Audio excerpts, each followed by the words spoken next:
বলেছেন, ও পৃথিবীর মানুষ শুনে রাখো, আমি যে জান্নাত বানিয়েছি, আমি যে জাহান্নাম বানিয়েছি, জান্নাত যেমন বানিয়েছি জাহান্নামও তেমন বানিয়েছি। জান্নাত যেমন শান্তির জায়গা, জাহান্নাম যেমন অশান্তির জায়গা। আল্লাহ তাআলা বলেছেন জাহান্নামের জ্বালানি হবে দুইটো।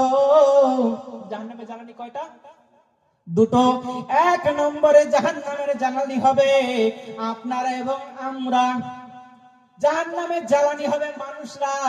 আর দুই নম্বরে জাহান্নামের জ্বালানি হবে পাথরেরা।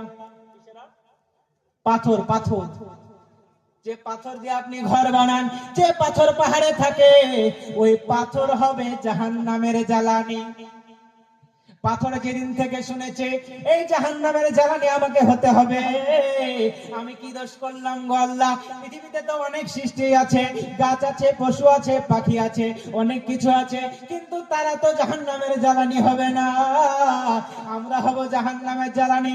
সেই দিন থেকে পাথর কান্না করে বলে, আল্লাহ তুমি যদি আমাকে না জাহান্নামের জ্বালানি করতে কতই না ভালো হতো, আমাকে জাহান্নামের আগুনে পড়তে হবে গো আল্লাহ।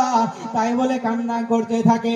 একদিন একজন নবী সেই পথ দিয়ে হেঁটে যাচ্ছিলেন, আর দেখলেন একটা পাথরের চোখ দিয়ে গড় গড় গড় গড় গড় গড় করে পানি বেরোচ্ছে।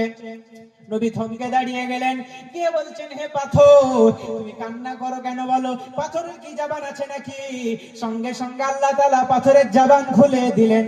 সুবহানাল্লাহ বলে পাথরের যখন জবান খুলে দেওয়া হলো, পাথর সঙ্গে সঙ্গে বলল, ও নবী শুনেন শুনেন শুনেন, আমি কান্না করতাম না, যেদিন থেকে শুনেছি আমি হব জাহান্নামের জ্বালানি, সেদিন থেকে আমি কান্না করছি, আমার কি কষ্ট হবে। যে পাথরটি কান্না করছিল, নবীজি সঙ্গে সঙ্গে হাত দুখানা তুলে বললেন, আয় আমার রবের মালিক, তুমি শুনে রাখো, আল্লাহ তুমি এই পাথরটিকে অন্য পাথরকে তুমি জাহান্নামে দিবে দাও, কিন্তু এই যে পাথরটি কান্না করে একে তুমি মাফ করে দাও, একে তুমি মাফ করে দাও। পাথর এবার কান্না থামিয়ে দিল, আল্লাহ মাফ করে দিল, পাথর থেমে গেল। এবার নবীজি চলে গেল।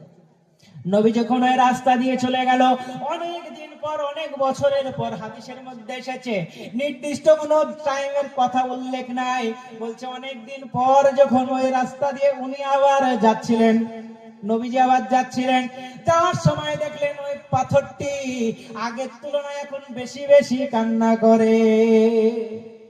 এবার নবী অবাক হয়ে বলছে, কি ব্যাপার পাথর, তুমি তো এর আগে একটু কম কান্না করছিলে, এখন কেন বেশি কান্না করো? তোমাকে তো আর আগুনে পোড়াবে না, আল্লাহ তো ওয়াদা করেছে, আর আল্লাহ যা ওয়াদা করে